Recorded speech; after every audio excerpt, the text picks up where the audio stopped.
Her story was featured in the Gleaner's Flare. Deborah Williams was diagnosed with breast cancer. She removed the lump, but chose a different route to continue her fight against breast cancer. Deborah is here to tell us why she took the road less traveled. Morning, Deborah. Morning. First of all, congrats. Thank you so much. Congrats, congrats. Thank A you. story of inspiration. Let's start by, so you had the lump Yes. for some time? I would say about 4 or 5 months. Hesitance to find out if it really was what you thought it No, was? busy, and couldn't get a chance to go to the doctor because I was traveling around the Caribbean at the time. Right. So when you heard that this was breast cancer, what was that like? Devastating? It wasn't, and you see, I'm trying so hard to say that with sympathy because people keep saying, how not? Every other woman is devastated, but I was not because I'm a Christian and my faith is strong. So I wasn't devastated, I just knew what to do to reverse it because I had friends who have had cancer, persons who are surviving, those who have died from it, so I knew what to do. All right, so let's talk about this road less traveled. First of all, what's important is that before taking the road, you did the research. Yes. And I want to make that clear to the viewers because Right. I don't want people to listen and then say, oh, I'm going to do it without fully understanding what it is. Exactly. You did research and you determined what? I determined that cancer is almost like a virus, and it comes on you because your immune system has been breached. And so what you have to do is to reverse the damage that you have done to your body. And so having done the research, met women who have done the natural way, I decided that I'm going to do this also. All right. Now, your doctors said, Deborah, that's absolutely not the way. That it may be a combination of that, but chemo was important. You opted not to do chemo. Yes. My doctor was angry. If I was a doctor, I would have He been was too. mad. Yes. How difficult was making that decision and sticking to it? It was an easy decision for me, and the main reason is my best friend came down with cancer in 2006. And when he was diagnosed with cancer, I started researching cancer. And I saw him do the chemo and it didn't work, and then he decided to go the natural route. Now he has multiple myeloma, and normally within 2 years you're dead. And this is now 2012, I'm diagnosed, right? I saw my friend go through cancer, and I didn't change my lifestyle. We all saw him, we were there, we saw him do the green juice, and we saw him change his lifestyle. We did nothing. Because you felt I don't have it, so I don't need to change what I'm doing. Exactly, exactly. That's a false sense of security that we all have. Right. You have it, but I'm okay. So when I'm diagnosed in 2012 and I'm faced now with something that my friend has gone through, I said, I'm going to go and do what he did. Plus, I also had a book called Ministry of Healing by Helen G. White. I read the book, and the book was very clear. There are 8 steps to reverse any disease in the body, whether it's cancer, arthritis, diabetes. 8 steps. And it's called New Start. That's the acronym. Nutrition, exercise, water, sunshine, temperance, air, rest, and trust in God. It's the 8 free physicians that we've been given by God, and I went on that path. It's so totally natural because the air is a natural gift. That's why we have to preserve it, people. Yes. Water, exercise, and so on. It's interesting because we're talking about now in terms of dealing with cancer, but what I'm getting from you is you're also suggesting it's preventative. Exactly. That rather than wait until you get there, Exactly. start building up the immune system. You throw away the microwave, flour, everything in the house. Meat went, no, meat went, yeah. microwave went, white flour went, white sugar went, everything in a tin went through the door. And I went to Coronation Market. Yes. And I started just shopping at Coronation Market. And my entire diet changed. And as the diet changed, the first thing, I lost 30 pounds. That's the first thing, I lost weight. Then my skin and my hair, and I was amazed.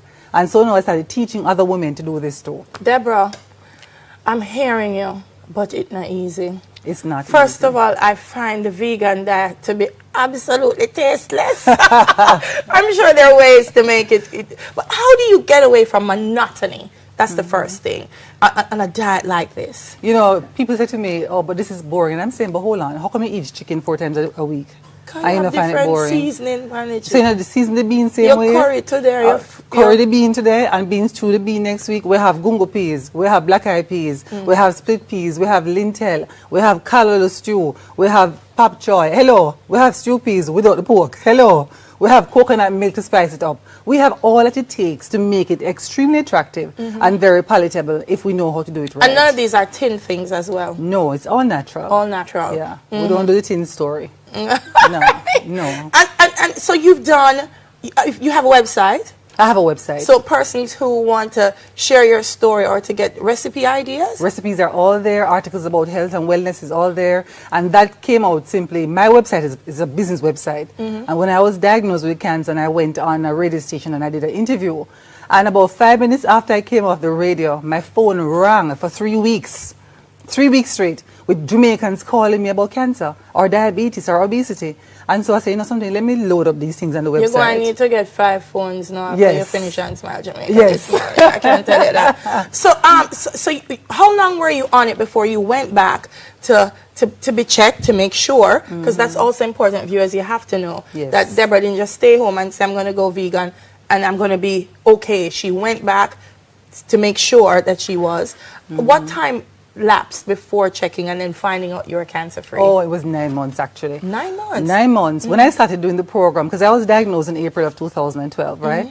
And I changed my lifestyle and my diet completely. And I started doing workshops, just helping friends and just going to different churches and schools and just telling women, listen, you don't have to come down with this thing, you know, it can be prevented. It's not just about screening for cancer, it's prevention of cancer.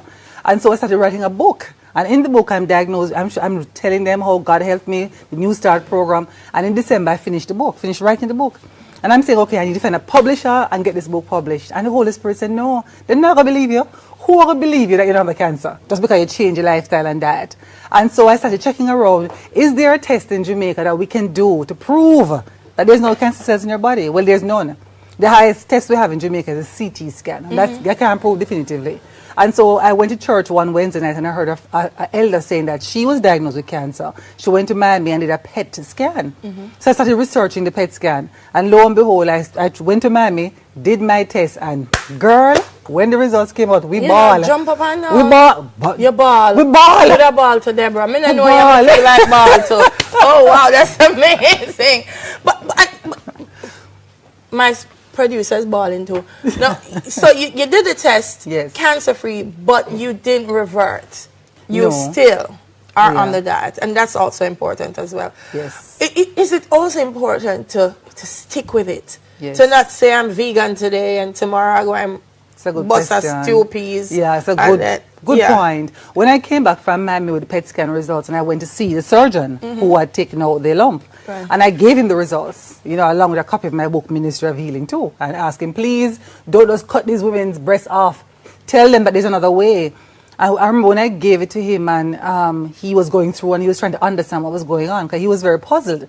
I had stage 2B cancer, which means it has spread from the breast. It is now in your lymphatic system. Wow. That don't disappear which means it can continue to anywhere. Spread. Your lymphatic system is your drainage system. So once the cancer hit that, it can be anywhere in your body and you don't know. And so he says, Deborah, this is dangerous. You can't. How could it? It can't be gone. Then he said to me, well, all I can say to you is this. Whatever you did to reverse this cancer, understand you'll have to do it for the rest of your life. And I said to him, Doc, you finally understand the point I'm making. This isn't a diet. It's a lifestyle change. And that's where I left him. Deborah, inspiring to speak with you this morning. She's not going to leave us just yet. Neville is standing by because she's going to whip up some of the vegan. I see some almond. I see all kind of things over there waiting on us. So she's going to whip up one of those wonderful meals for us this morning. But it's a powerful story. Her website is Deborah Williams. It's DeborahWilliamsJA.com. JA.com. So go out and check her out. One question before you start. Yes. Why you got rid of the microwave? Because the radiation from the microwave damages cells in your bodies. The moment you turn that on, it's almost like an X-ray. And all that radioactive energy is extremely damaging. Just the fact that you turn it on or the fact that you put food in there? Both, because if you read the instructions, it says when you're running it, operating it, don't stand in front of it. But most of us don't even read the instructions. So the microwave went in the garbage. No microwave. Buy a toaster oven if you need to warm up your food. And use a toaster oven, but don't use the microwave. All right. What we do now? Okay, we're going to make almond milk, right? Because many persons say they have to use cow's milk. And I said to them, stop use cow's milk when the calf. The cow's milk is meant for the All right, come, let's go. All right, good. Tell me what you're doing. Hold on, So I need to plug in these things, don't I? Yes, we need to plug those things in. Let's turn this off. All right, beautiful. So here we have almonds, right? And you know we all love almonds. Now, one thing with almonds, when you're going to use it, you will soak it overnight. Soak it overnight. Soak it overnight, even if you're going to eat it. Yeah. Soak it overnight. Next morning, you throw that water. And then you put this in the oven for about half an hour at 150 degrees, dry it back out, and you're good to go. Yeah, the way you have to ride and whistle, you know. So. My ride and whistle, ride and whistle. So we have 1 cup of almonds, right? All right. We have 2 cups of water. So we put Where you got this from? You made up this yourself? No, man, this is all on Google. I mean, you must learn to do research now. Research. So 2 cups of water, and we use filtered water. Never ever use the water straight from the pipe because it has in chlorine, and that's not good for you. And then now what I do as a sweetener, and it's not absolutely necessary, but we're whistling and riding, 2 tablespoons of honey, right? We cover back the blender, and we press on. And we blend. And you notice how white it's becoming? So we're getting almond milk. Okay. Right, so blend it for a couple of seconds. And that's it. You're done? Yeah, man. I mean, mind you, you need to do it a little longer, but for time. How much longer you need to do it? A couple more seconds. Well, All right, do it. All right, because we want the almonds to be completely gone. Yeah. So you don't see those chunks. All right, so we run that.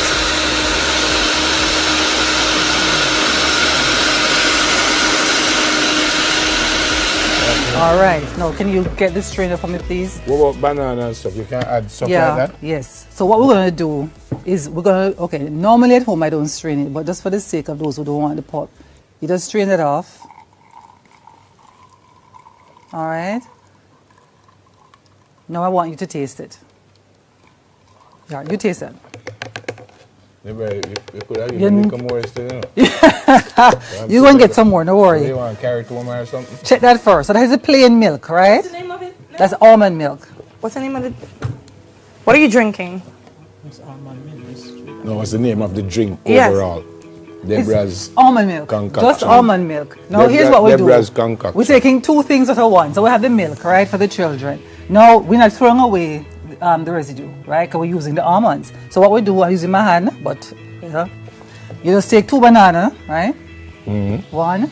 Because we're using our Jamaican fruits. We always use our Jamaican Hold on now. fruits. So this is a different drink This from... is this is now a smoothie. So this is a complete meal now. So let's say you're coming to work and you're busy. You grab 2 bananas, you grab the almond. Can you pass the knife for me, please? I can pass the knife. Thank you sure. so much. You You're grab a very pawpaw, right? You open up your pawpaw. You know what's the seed? Pat, can I have the spoon, please? You can have the spoon. Thank you very much. Let's take the seeds out. And by the way, pawpaw seeds are very good for getting rid of parasites and worms Then why are you taking it out then? because it's bitter. But you take a teaspoonful like this and you just take it. Yeah. Yes, don't And throw it it's away. bitter? It's bitter, but it's so good for your body. It get rid of parasites and it gets rid of all of those nasty And worms. again, you knew this how? On the website, I just researched. Okay. Now, having done that, we add now a tablespoon of pumpkin seed. And my gentlemen who are watching, guys, log on to your pumpkin seed. It's extremely good for prostate. So that's like 2 tablespoons of pumpkin seed, right? We put that in there, and then now we blend. Again.